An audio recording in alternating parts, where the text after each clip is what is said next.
Glad you could join us for today's forum. My name is Emily, and I am the Conference and Communications Specialist for the Natural Start Alliance.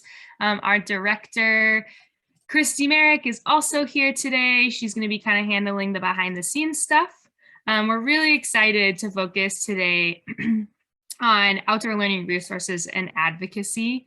It is probably not news to you to hear that the nature-based early learning movement is growing rapidly in the US. And with that growth comes an increased demand for resources, professional development, and guidance. And while this approach to early childhood education is available in almost every state in the nation, there is one state we're highlighting today where outdoor learning in early childhood is truly thriving, and that state is Minnesota. Specifically, our speakers today will discuss the recent partnership with the Minnesota between Minnesota Early Childhood Outdoors, which is the group they're part of, and the Minnesota Department of Education, and the resources that were developed because of that partnership. We hope that you'll take away ideas, not only from the specific resources that they created, but also the advocacy process. Before we jump in, I just want to take a moment to highlight why what's happening in Minnesota is really a great sort of case study for the field. In 2020, the Natural Start Alliance issued a report on the number of nature preschools in the US. I think Christy will be able to drop a link to that report in the chat so you can see it. And despite the famously cold climate in Minnesota, Minnesota ranked among the top 3 states regarding the number of nature preschools, proving that outdoor learning really can happen anywhere with the right support and preparation. With over 40 nature preschools recorded in the state in 2020, Minnesota had the highest number of nature preschools per capita. And if you visit the Natural Start website, we have a nature preschool map. And you can see where each of the schools is located. This is a great way to find nature preschools anywhere. Each of those green dots represents at least one nature preschool. And these are just the preschools that have signed up as members of the Alliance. So we know there's even more. Next, I just want to take a moment to highlight an exciting development at the University of Minnesota Duluth, where a new degree program, Childhood Nature Studies, was just announced. You can see that our community, when we shared it on Facebook, was really excited about this opportunity. Dr. Julie Ernst is a UMD professor and researcher, and she conceived of the program. Her Flourishing in Nature research briefs are among the many excellent resources coming out of Minnesota. So we highly recommend checking those out, as they are another great resource for making the case for nature-based early learning. And finally, I want to introduce our speakers today, who are leaders in the movement and have accomplished a great deal, not only in their own programs and communities, but have been mentors and supporters for countless nature-based educators in Minnesota and beyond. When we shared this event on Facebook, I really loved the responses that we got. The comments were many comments that said, "Change makers," and "Your passion is so infectious," and "Minnesota rocks," especially these 3 teachers. So I'm really, really thrilled to have the 3 of them with us here today. Anna Dupke, Jenny Hanlon, and Sheila Williams-Ridge are all educators and members of the steering committee for the Minnesota Early Childhood Outdoors, also known as MnECO, which is a professional organization that connects early childhood educators throughout the state, shares resources, and provides support for educators in providing high quality, developmentally appropriate nature-based learning opportunities. Their reputations as kind, passionate, knowledgeable, and supportive educators precede them, and their latest project is a perfect example of that.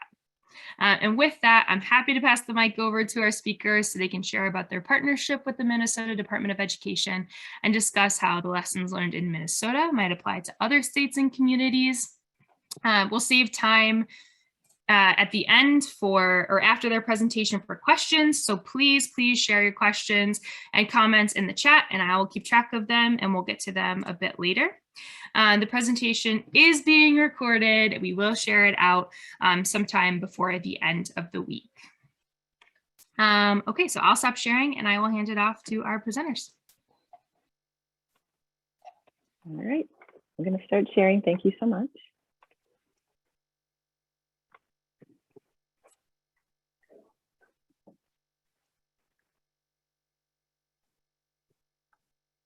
All right, welcome everybody. We have one other person with us today that we haven't introduced yet, which is Kelly, and I don't want to say her last name wrong, Kazak, who is one of our partners through the Minnesota Department of Education. And she's part of the Preschool Development Grant through early childhood.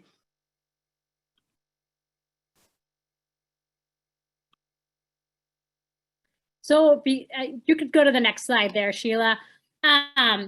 So first, we want to take a moment to acknowledge that the land on which we live and teach here in the Twin Cities area in Minnesota is the traditional, ancestral, and contemporary lands of the Dakota people. Present day, there are 11 federally recognized American Indian tribes in Minnesota, 7 of which are Ojibwe and 4 are Dakota. As nature-based preschool educators, we recognize that we cannot truly connect children to the land we teach without considering, acknowledging, and honoring the historical context of the land and the critical role Indigenous people have played and continue to play as the original caretakers and knowledge keepers of our earth.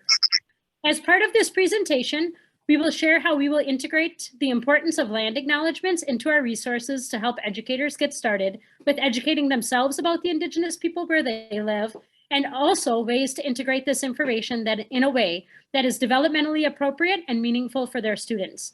If you have any resources that you have enjoyed or benefited from related to land acknowledgement, or just simply educating yourself about the Indigenous people in your community, please take a moment to share those in the chat so we can continue to learn from one another. And I thank you to those of you who have started to introduce yourself and where you're from in the chat. Please continue to do that. That's just great for a nice way to be able to connect together.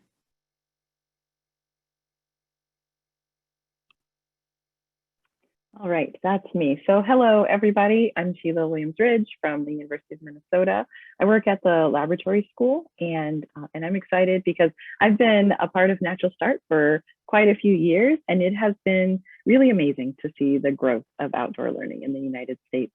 Just this morning, if you're in Minnesota, the program that Emily was highlighting at the University of Minnesota Duluth was highlighted on Minnesota Public Radio, and they were talking about the importance, and they interviewed both David Sobel and Julie Ernst about the importance of nature-based learning for young children. So it was really wonderful to see that in such a prominent place this morning while I was driving to my summer camp that's held at a public park, and so it was really wonderful. So you can see on this graph how fast nature-based preschools are growing. Every year there are more and more, and we are excited to be able to support those schools. We want to share as much as we can because we want to see children thrive, we want to see teachers thrive, we want to see families embracing nature, and we want to see nature available for children everywhere. So this is such an important aspect of our lives that we're excited to share with you a little bit more today.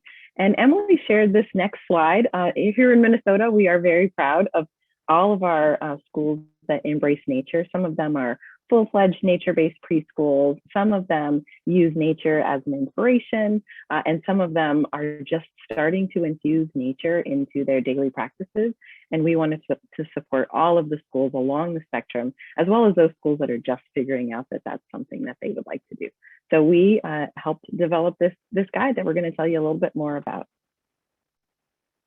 And so Emily also shared the Natural Start map. And what we've done here in Minnesota is we wanted to take that map to the next level and make it really specific to our state. So we have been using the Google Map app as a way to kind of start mapping out the programs that we know of, but also finding a place for those programs that are kind of nature focused or have an emphasis on nature that aren't necessarily fully a nature preschool or a forest preschool. So we have a key that goes along with it, and you'll see on the left side, there's the green as those truly programs that truly identify as a nature or forest preschool.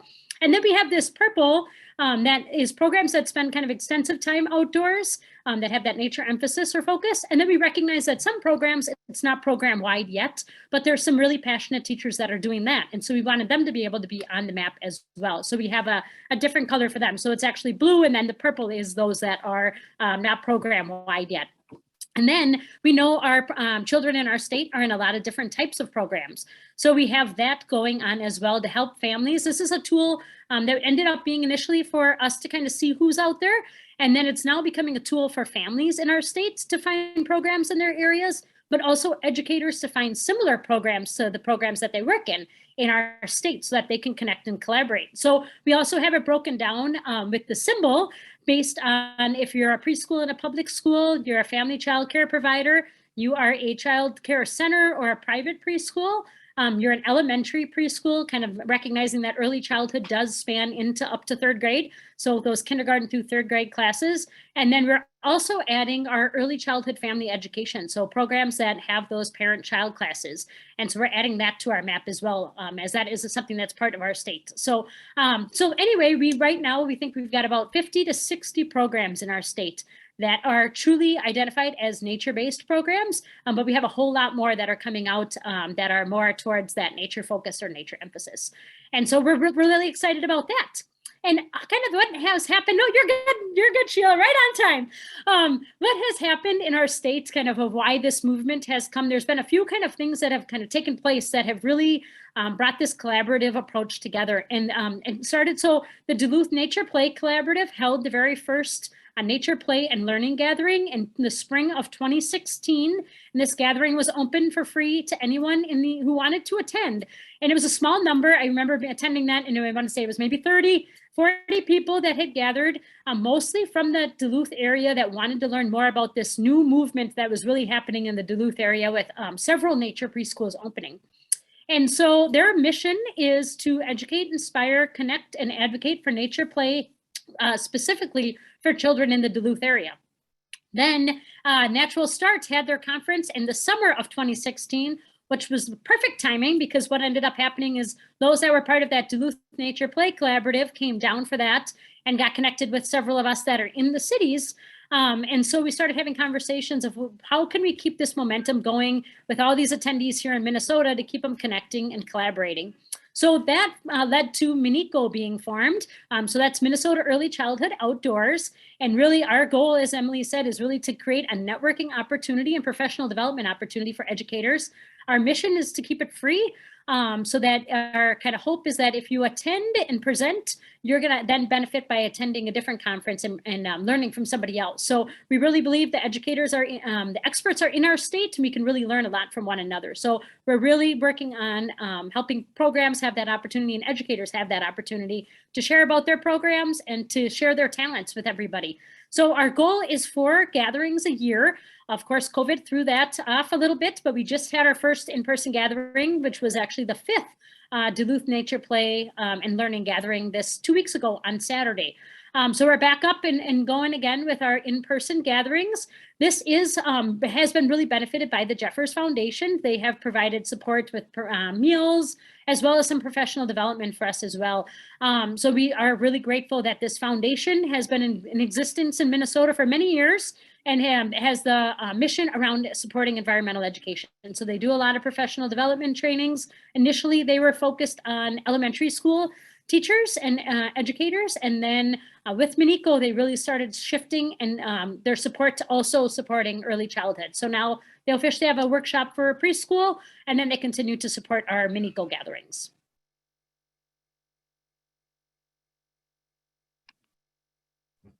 Oh, I bet this is for me to talk about. It All is. right. Welcome, Kelly. So just to kind of give you a little idea of why MDE started getting involved in the outdoor learning project, the outdoor and nature-based learning kind of grew out a couple of different ideations that we were having in our early learning services division at the Department of Education. We had a couple communities of practice that we had done in response to COVID. And we were hearing over and over again from educators that this was a strategy for just mitigating COVID. And so still being able to have classes, but being able to offer them outside and still trying to just stay connected, knowing that families needed at least some sort of connection. We were hearing that over and over again in those communities of practice. And then the other piece that that kind of put us on this direction was we were doing a lot of work about thinking about how to offer trauma-informed and mental health responses in response to COVID, but also in response to the murder of George Floyd, and really thinking about the trauma that children had been experiencing and our communities had been experiencing, and how do we help children dealing with those social emotional needs.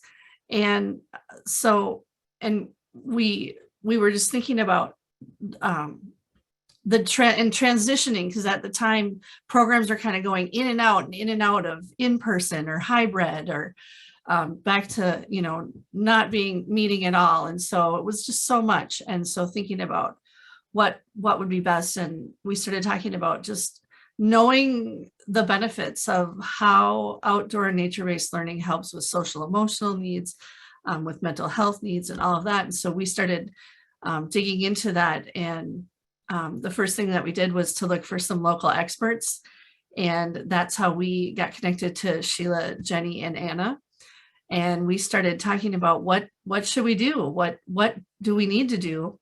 And these three were so great with offering direction and inspiration, and helped us think about hey, we need some information. So we talked about putting together a booklet, and then, hey, we need to get some more professional development out to folks. And so we did our webinar series. But really the goal was just to support early learning programs to start, expand, or enhance their outdoor learning, so that we could help with the social emotional needs.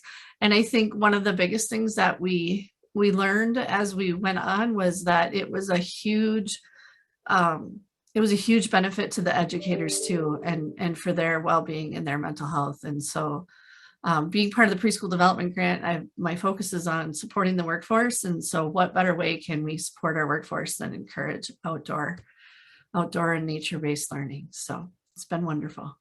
I think that's all. Awesome. Thank you, Kelly.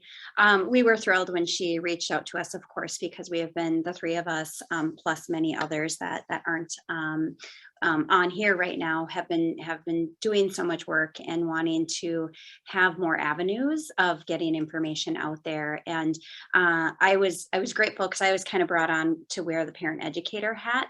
Although I am an early childhood teacher, I am also a parent educator. And so that was neat to be able to kind of bring that lens as we were going through this. So our first task was to develop a booklet, which is free online that any of you can access. And although it is, it has Minnesota in mind as we wrote it, so much of the information could be useful to anybody on here, no matter where you live.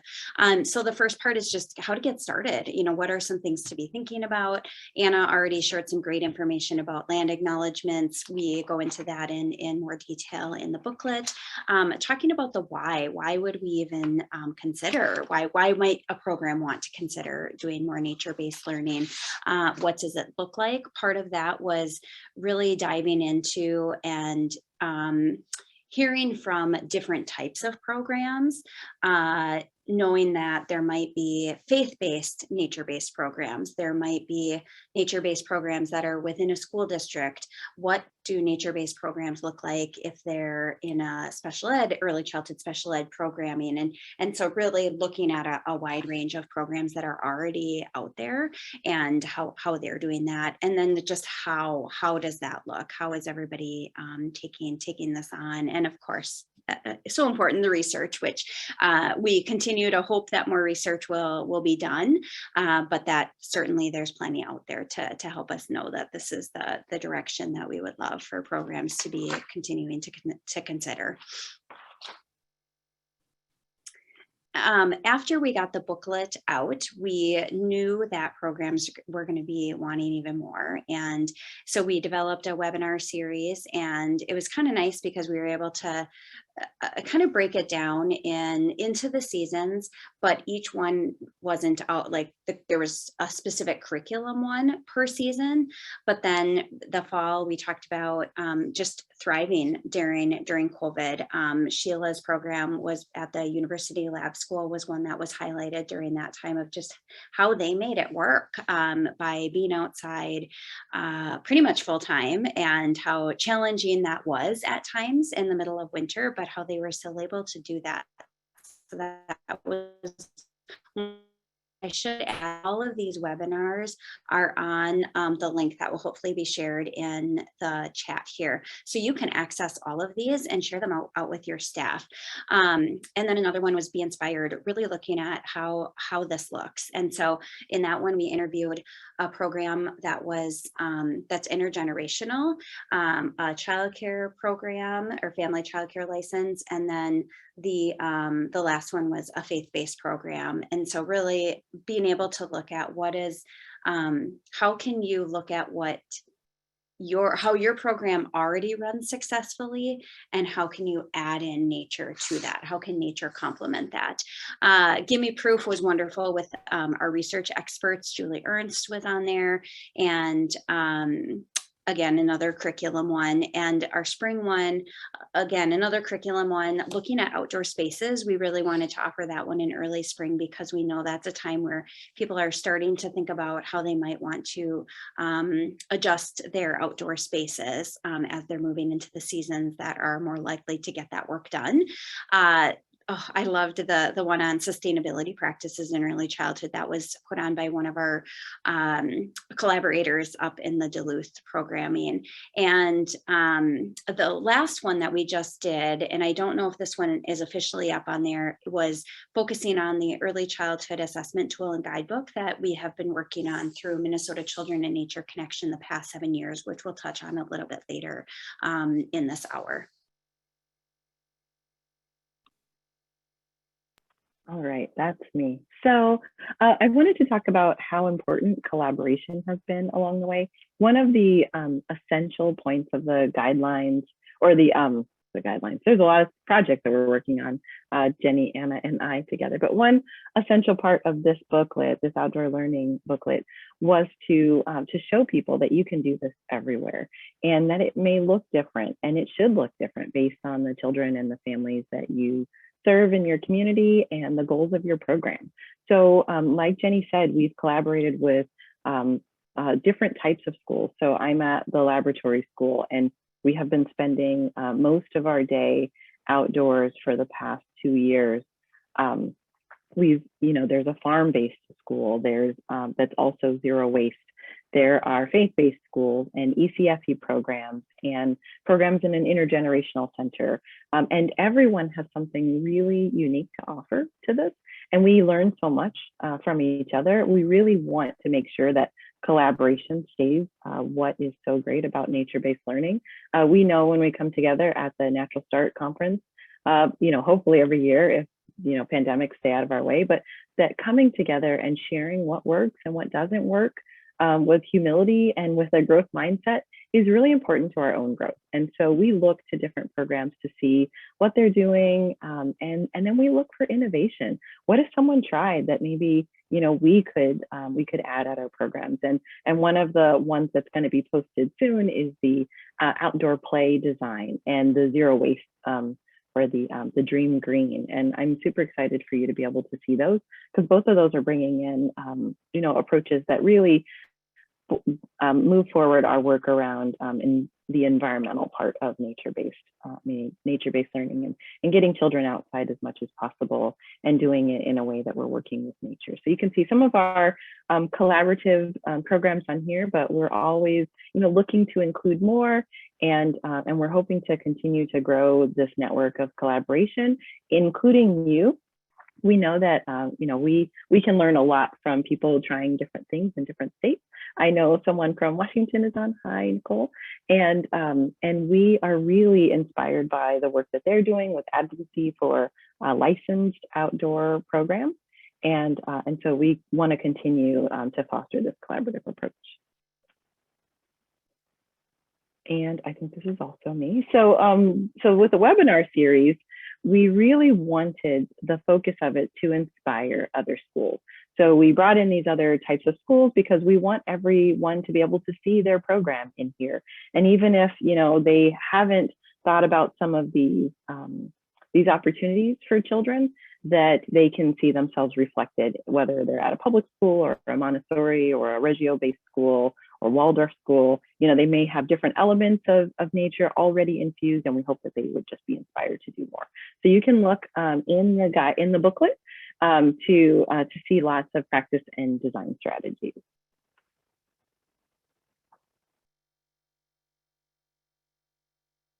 Forgot to unmute myself, sorry.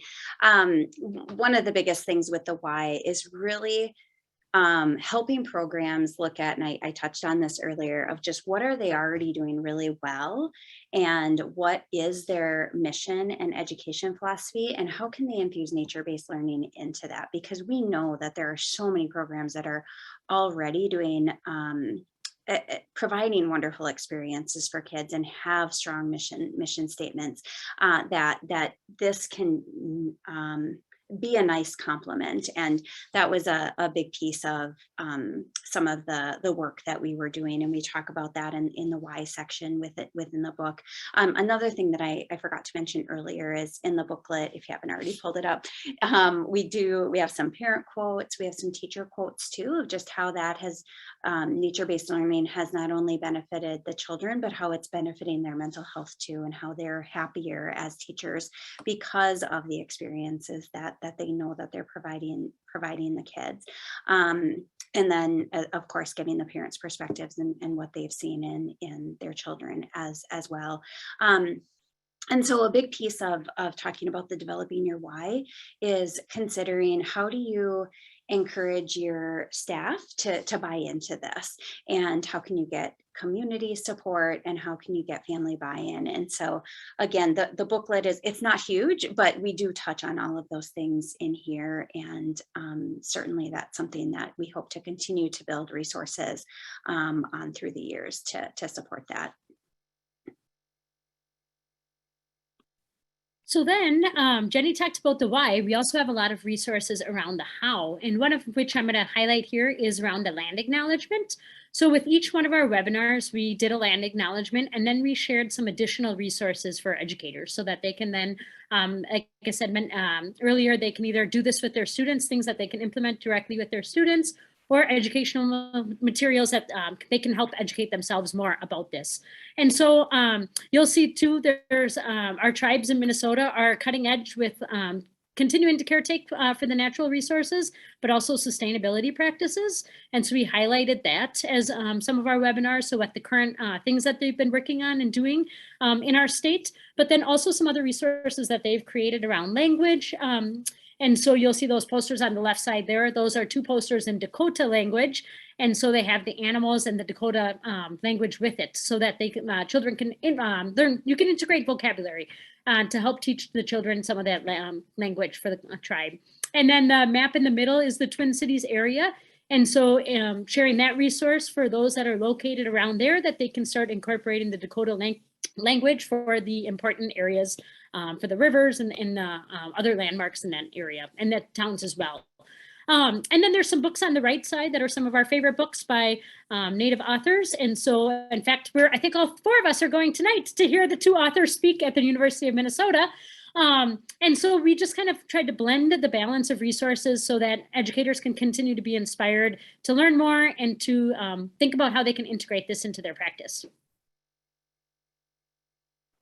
Okay, so when we think about how to provide resources for teachers and how to advocate for nature-based programming in our state, it is so important to really connect your curriculum to where you are. And so we know in Minnesota, we are both today, on a day like today, we feel very grateful for you know, all of the sun and the warmth, but we want to make sure that we are feeling grateful throughout the year for all of the things that the seasons can bring and all the opportunities that they give to us. So we designed specific curriculum, and Anna, Jenny, and I presented for all of these because this is really the heart of doing curriculum, is really being able to integrate what you're doing through every season, whether you have a fall, winter, spring, summer, or whether you have a rainy season and a dry season, or whether you have a kind of cooler season and then the rest of the year is hot, like some places in the Southwest. We want to make sure that we are offering educators in Minnesota really some support for how to make the best of each of those times. So they are very seasonally specific to Minnesota. I grew up in Nevada, and so winter doesn't look like this. Fall doesn't look like this. There are not a lot of trees that, that would turn colors there. So it looked different to me growing up. And so really embracing what this place has to offer is so important. And then showing teachers how they can link all of those wonderful outdoor activities with the experiences and the standards that they want to meet in Minnesota. So a lot of our curriculum tied to what we call in Minnesota our early childhood indicators of progress, or the ESIPs, as well as different assessment tools that we might use. So each of us uses different tools in our program. We use one called work sampling, and I can let Anna and Jenny say which kind they use, or they can type it into the chat. But we have experience using both these indicators of progress to help guide what we're doing outside, as well as formal assessments for children. And that really helps us share with teachers the importance and also the relevancy of what children are learning throughout the season. So we put specific examples, and then we had a little bit of time at the end to share for people that were attending to share theirs, and just continue to make more connections with each other. And again, I think that is really important for advocating for the big why for your place. Is knowing what you're going to do when you get children outside and how much it will truly benefit them. I can add in something here too. The program, I teach in two different programs. One program, I'm a parent educator. The other one, I'm an early childhood teacher at a nature center.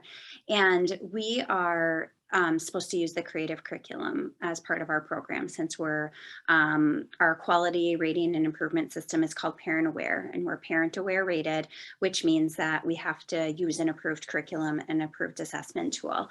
I was uncertain how that would look when we were first given that task, knowing that I didn't want to lose out on the wonderful nature-based experiences that we have at our fingertips at a nature center.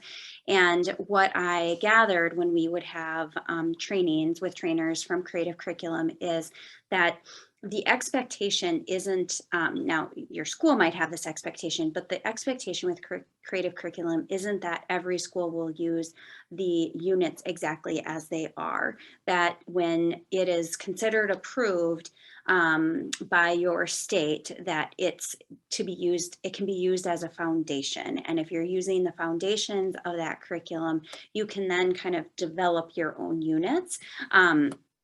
Based on those foundations. And so that's something that we've worked really hard to do at our site to make sure that we're not, that we're still including nature in. And then we use TS Gold, Teaching Strategies Gold, for our assessment tool. And what I went through kind of for myself, but also just in case parents asked, is I put every objective and then all of the things that we do that hit on those objectives. And most of those things we do on a daily basis. And it was just really useful and reaffirming to see that we are doing them even when we're in a nature-based setting. And that just can be nice proof, I guess, as you're trying to get buy-in from staff, parents potentially.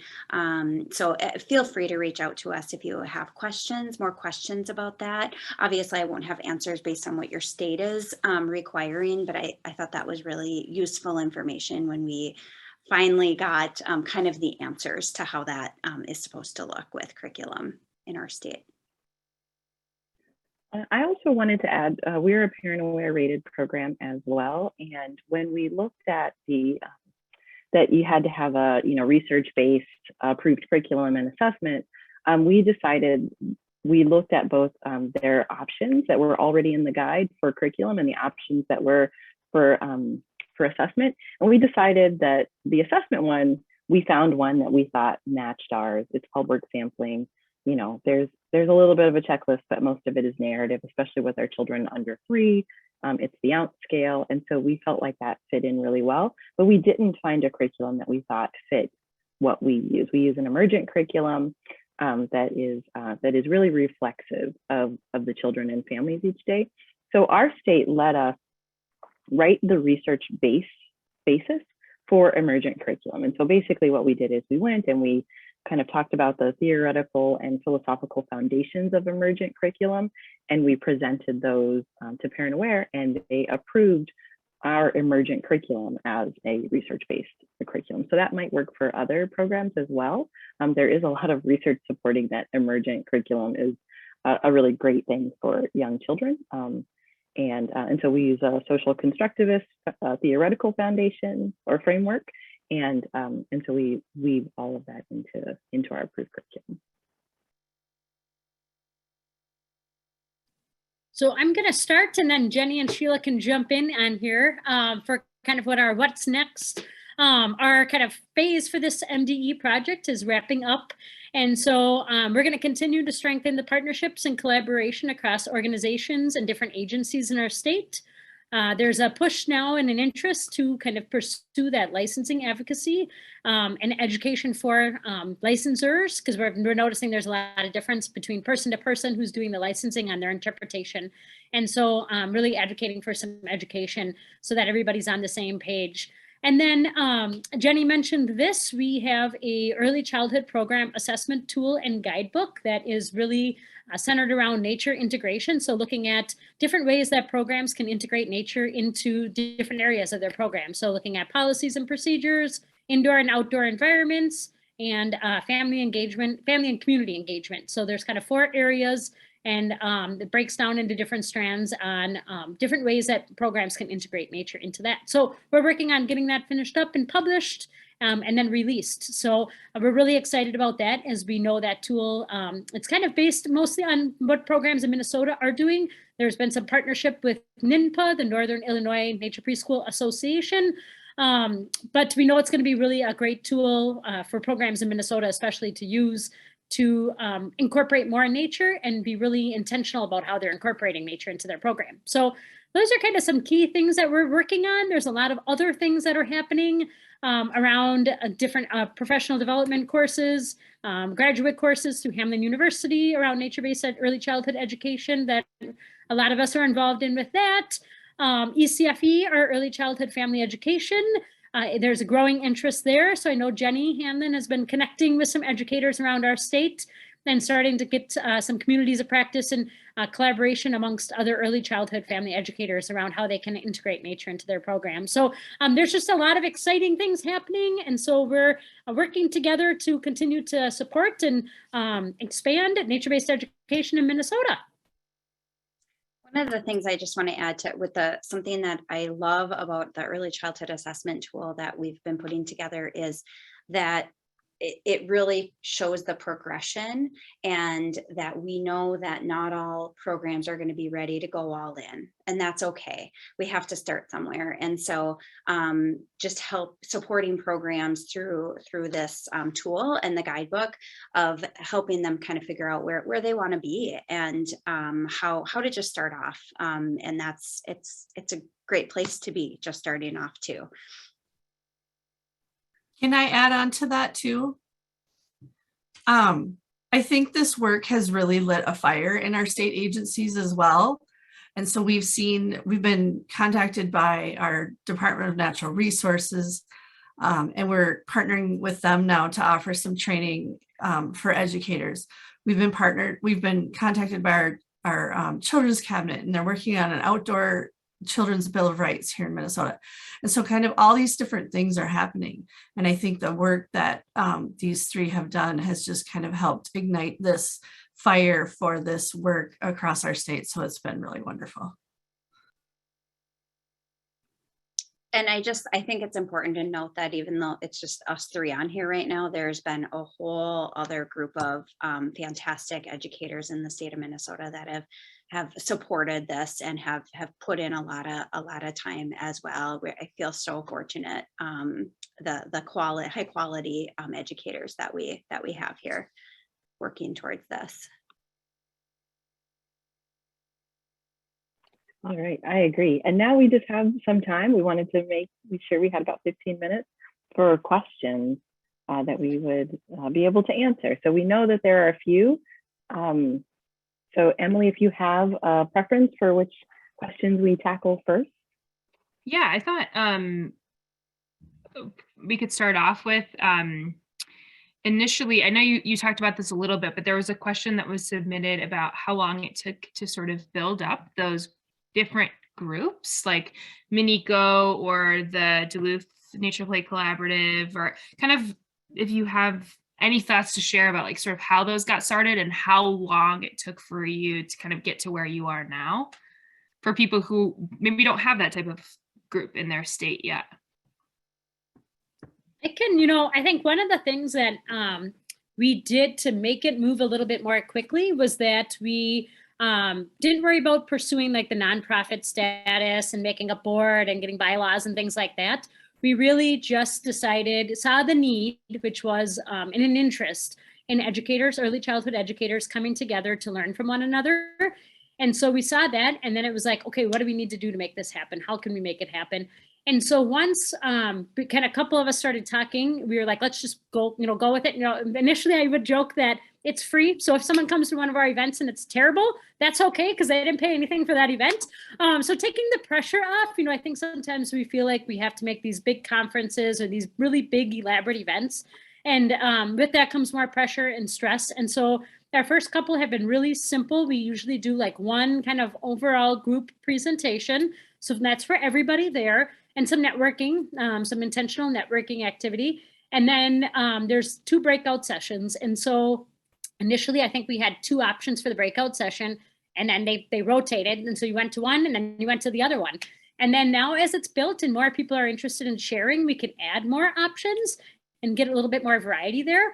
And initially the people who kind of came together that saw that need were like, we'll just do the presenting. We'll just start and kind of encourage others to present and start reaching out to others. And so that helped too. So really keeping it simple and just saying, let's just get a gathering together and see what happens. And then it just grew from there. And then we could start being more intentional as the growth happened of what we can do. But really from that Duluth Nature Play Collaborative, I can't speak on really how long it took them to come together. But I know the nature-based programs were starting around 2014. And so that collaborative was shortly after in 2015, 2016, that they really became a formal group that kind of came together and said, hey, let's join together and do this advocacy work together. And so I think there's always that other mindset too of stronger together. The more you have, the less work for everybody. And then you can do more work when you have that, you can divide and share that out. So I think those were kind of 2 key pieces with that. The other really neat thing, and it happened in the Twin Cities area, it's been happening up in Duluth, is that there's just this really non-competitive approach to it. So it's really this, everyone wants more children to get outdoors. And the way we can do that is by having more programs that do this. So that's kind of been a mindset that we've also been really leaning on as these groups have started coming together. And I love that. I feel like you have done such an amazing job of setting that stage with MnECO with that. And I feel like everybody's like, oh yeah, I have this resource here, take that, or I'll send you this. And I do think that has been a huge part of what has made it successful. And you're exactly right. Like if the goal is for us to be getting more kids connected with nature, why wouldn't we share? Why wouldn't we be supporting each other? So I just think that that's a good recommendation for others as they're starting to put things together in other states. Thank you. Yeah. Go ahead. I was just going to, oh no, sorry. I was just going to add, and also, right, just going to different places. So as Anna mentioned, we, take turns with the people who come, but it's so wonderful to see someone else's environment and what people have put together. And some of these places are at, large independent buildings that are just a preschool, or some are in a part where they are, it's a, preschool through 5. Some are, at someone's home as a part of a family childcare. There's so many wonderful models out there. And I think really doing our workshops as much as possible in those spaces was really helpful for everyone to just see like that they can do this. Thank you for answering that one. There's lots of questions. So the next one, I wondered, this one I think would be good to hear from Kelly's perspective, from like the Minnesota Department of Education, and then also from the perspective of the three of you. For other people who want to work with their Department of Education, like what actions can they take to sort of start that relationship? What did you learn from working together that just might help others who are trying to connect with their DOE? Oh, I would say reach out to them. I think if you reach out to them and share, you know, the passion that I see from everybody who works in this whole field is just amazing. And I think bringing the passion and the research and all of that to the front door of your Department of Education, to me, seems like it would be enough to get some fire behind it. But I don't know. I just think there's so much talk about this right now. And I think education departments are eager to learn more and do more. So, and especially that piece about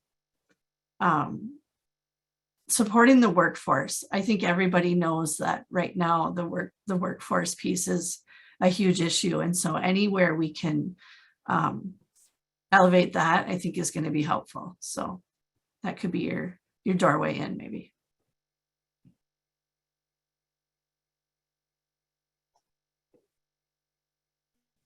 Yeah, and you know, one of the things we did do is we invited our Parent Aware, one of the members of Parent Aware, onto the MnECO steering committee board. So we invited her, sent her invites to kind of keeping her in the loop of our professional development events that we were hosting, and inviting her to attend. And then she started attending and really was showing an interest in that. And so we invited her onto the steering committee. And so while she's not officially representing Parent Aware on our steering committee, she's learning more about the nature-based programs and what this is, and then can keep that lens and hat on when she's doing her parent work for Parent Aware. So I think that's important too, of really reaching out if you have events, and really being persistent on who you're inviting and sending out. And I know, I think at Duluth, they've been doing that kind of intentionally too, of sending out invites to the surrounding area preschools that might be not incorporating nature, or maybe even not showing an interest yet, and just saying, hey, come on over, you know, attend this event or come visit. And so I think just being, you know, that kind of persistent invitation and keeping the door open, I think is really important.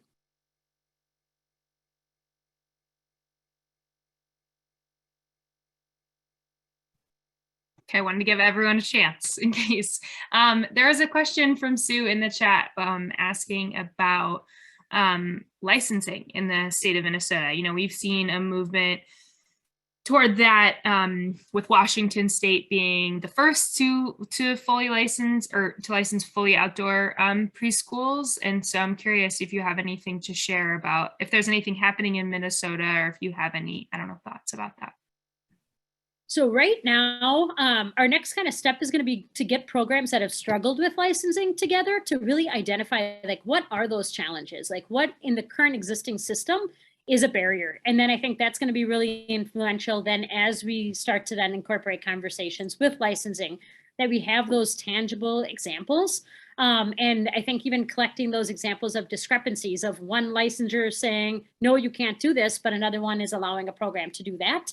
And so starting to really try to figure out, what is the barrier with licensing? Is it really a barrier? And then once we know what is truly a barrier, then we can start having conversations around that. But I think sometimes all our programs are licensed right now and operating, but there's some challenges or limitations, or just even some struggles, that we capture those stories so that someone who's new to it doesn't feel like they're the only ones going up against a brick wall and they're not having that success. The other thing too is we've been doing a lot of promoting of who has had success. So like Sheila in her program, and when people ask me, hey, I'm struggling with licensing, I'm like, hey, Sheila Williams-Ridge is a wonderful resource. Or Allison Quinn from the Minneapolis Nature Preschool is recently licensed. And so sharing her as another resource. So that's been the other really good benefit of collaboration, is that when you've benefited from collaboration, you're then more willing to be a benefit for somebody else and support somebody else. And so bringing those people in and saying, hey, you just went through this process. You might have gotten support from somebody else. You might not feel like you're an expert, but you just did go through that process. Would you be willing to be a resource for somebody? And everyone has that I've asked has always said yes, like, yep, send them my name because they've had that benefit. So, so yeah, right now we're really just trying to identify what is the challenge, and then that'll help give us a platform to bring forward. I think these are conversations too that we're having behind the scenes in all of our different departments. Preschool Development Grant is a cross-agency initiative in Minnesota. And so we have invited folks from licensing into different conversations and really thinking about how we can leverage things like this outdoor Bill of Rights for children and to help use that to kind of push some of these other really important things forward too. So, yeah. And I think always starting from the place that licensing goal, the goal of the licensing in your state, even though sometimes it may feel like it, is to keep children safe. And that is what we want to do as well. So always starting with that you understand that their viewpoint is that they want to make sure children are safe. And so thinking about what licensing will look like in Minnesota will look different than Washington State. We have temperatures here that it could be 20 below for a month or so. And so we may need some places where children can have, shelter, or what we've done at Minneapolis Nature Preschool is on those days that it is very cold and windy, that those are days that we don't have school because of safety. So thinking about what are the policies that you have in place is going to be really important. But like Anna said, the licensing, what we have in Minnesota is called Rule 3, and it is interpreted in a wide variety of ways by different licensors. And so I even think that this process could help strengthen Rule 3 to make it more clear so that teachers know what their options are to be able to do this work and to be outside with children throughout all the seasons. We have another question here that I think we've all sort of heard a few times. For programs who are sort of struggling to get whoever the stakeholders are to recognize like the validity of this approach. For example, we had specifically a question from someone who has a program in New York that their like town board doesn't understand that they're not just a daycare, that they're, and I wonder if you work with any programs who, I don't know, have had trouble like getting people on board with this approach. And if you have any sort of tips for what's worked to kind of, I don't know, just provide some evidence or validity to the approach of outdoor learning in early childhood. I think some of the part in that question, I didn't see that question specifically. It might have been while I was sharing my screen, but is the value of early childhood education in general, that sometimes it gets, lumped in with, with babysitting, which also is hard work. If you've ever babysat children, that's not the easiest thing to do either. So thinking about early care and education as a whole, and I know some states have like a Department of Early Care and Education, that those two things are linked, that children are not in places where they're only being cared for and not learning things, and they're not in places where they're only learning things and not being cared for, especially in early childhood. So I think that one thing we need to do is to stop separating those two things, but that learning is happening anywhere that children are present, and caring for children is happening anywhere that they are present, and that we need to do both of those things really well. And so I think convincing your state of that might be a bigger issue, but there is lots of research out there. I mean, even the Federal Reserve Bank has said, like, it is important for us to invest in early childhood education. All of the workforce things that are happening right now, so many people that are not going back to work because they can't afford early care and education for their children, or early care and education jobs don't pay enough for them to go back to work, are all part of the system of not valuing both the work of children and I know this is recorded, but frankly, the work of women, and that we need to do something as a society to fix that. I really love that response. Thank you, Sheila.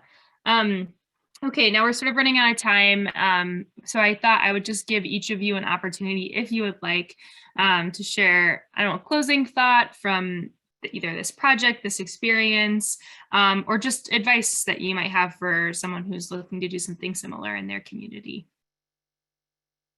No pressure, just wanted to give you the chance to, if you'd like to.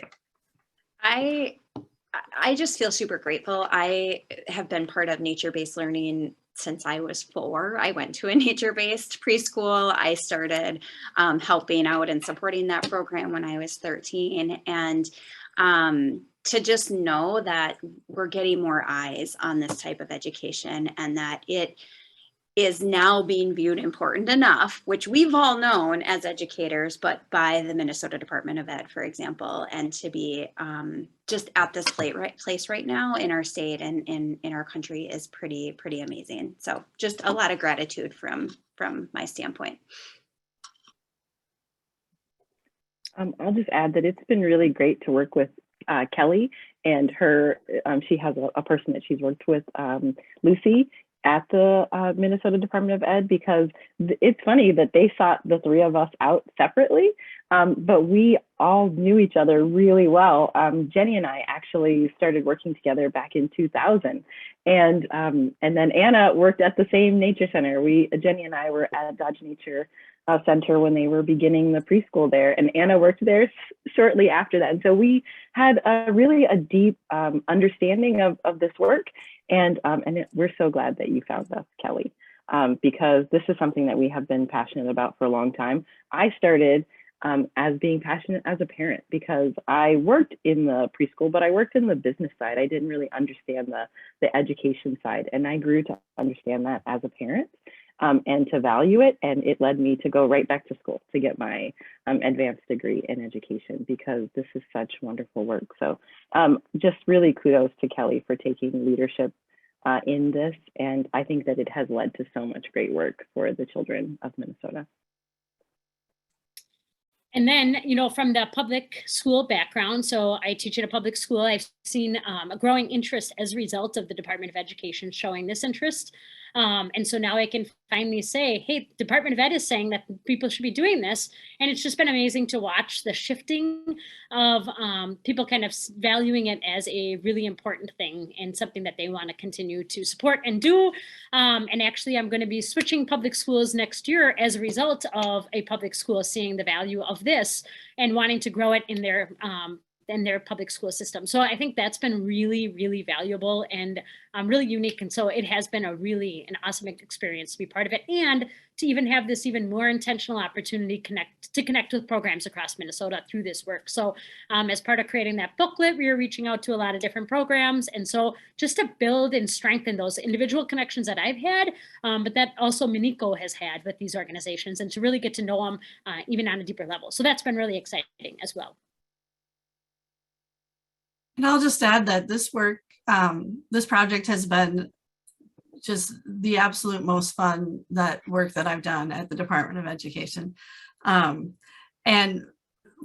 every meeting I go to and all the state things that we're doing, all I do and say to people is outdoor and nature-based learning is going to save the world. And people kind of laugh at me and I'm like, no, really, I think this is really, it is really. I mean, if you think about it on all the different levels, really, this is what we need. So I'll just end with that. And a perfect way to end. I'm gonna, just share my screen really quick as we wrap up. And I just want to take an opportunity to thank all of you for being here, and to thank our speakers, Anna, Jenny, Sheila, and Kelly for being here, and for sharing their wonderful work that they're doing in Minnesota, and that all of these resources are available to anyone. If you want to keep up with the work that MnECO is doing, it's hard to keep up because they're always doing so much, but they have a Facebook page. I just put that link in the chat so you can sort of follow along with them there. And I also just want to mention that we're going to have another webinar coming up in June that will also focus on advocacy, specifically around communication strategy for speaking with funders, which I know is sometimes a challenge for people to sort of get that investment, like financial investment. And I know the Jeffers Foundation has been had a really big impact on the work that's happening in Minnesota. So it's great to be able to speak with funders, sort of get more support for this type of work. And lastly, just before we wrap up, I just wanted to share that we have another professional learning opportunity coming up this summer, the Nature-Based Early Learning Conference. It's going to be in Cincinnati this year. We're so excited. It's our first in-person gathering since 2019. And there's going to be 3 days of interactive sessions, networking, lots of fun, and we hope to see you there in person. But if you aren't able to join in person, no worries. You can also participate online, and there's some live online sessions as well as around 50 on-demand sessions that you can access until July of next year. And then if you're looking for additional resources around advocacy, these are some sessions that will be taking place at either the in-person or online conference that are related to that topic. And you can actually go to conference.naturalstart.org and you're able to see the full session lists already for in-person and online. I know every time I look at them, I get really excited for what's planned. There's just so many really knowledgeable people who will be presenting this year. And then lastly, just some friendly competition has started about the conference this year. Which state will have the most attendees? Minnesota has been the reigning champ for the last 2 years. I see that Illinois is trying to give them a run for their money. So we'll see who has the most attendees this year.